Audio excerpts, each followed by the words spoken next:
لیکن پرابلم کیا ہے؟ پرابلم یہ ہے کہ بابٹا کے ہر اہلکار کو فری بجلی دی جاتی ہے. ہم مطالبہ کر رہے ہیں کہ آپ آئی پی پیز کی بات نہ کریں. 201 یونٹ پہ جو 400-600 بل ہوتا ہے وہ 12-14 ہزار ماہانہ 6 مہینے تک مسلسل دیتے ہیں. کہ آپ نے کیا بدماشی بچا رکھی ہے؟ آپ سمجھتے ہیں آپ عدالت سے بری ذمہ ہیں؟ نہیں.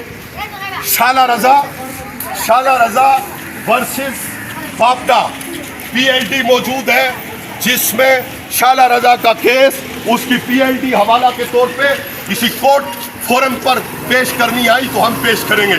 اور اگر پاکستانی شہری ہونے کے ناطے جب آپ ہمیں کہتے ہیں کہ آپ نیشنل اسمبلی کے لیے اور آپ پروونشل اسمبلی کے لیے کینڈیڈیٹ بن کے آئے ہیں تو ہمیں وہ سرٹیفکیٹ دیں کہ آپ نے بل کلیئر کیے یا نہیں کیے. تو ہم نیشنل اسمبلی کے کینڈیڈیٹ کے طور پہ پروونشل کینڈیڈیٹ کے طور پہ وہ بلز کلیئر کر کے دیتے ہیں الیکشن کمیشن آف پاکستان کے نمائندہ کو کہ ہاں ہم بقایا جات کے ساتھ نہیں ہیں.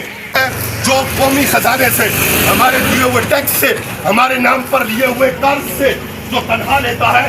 لیکن اب ہم سولوشن دکھائیں گے بھی بتائیں گے بھی. ہونا چاہیے کہ ہے جرم ضعیفی کی سزا مرد کے مفادات. اگر آپ اپنے حق کے لیے بات نہیں کر سکتے اب ہم زندہ ہیں تو اس لیے کہ ہم اپنے حقوق کا دفاع کر سکیں. بات رہتی ہے Amjad Arbab Abbasi ex candidate NA 51 PP7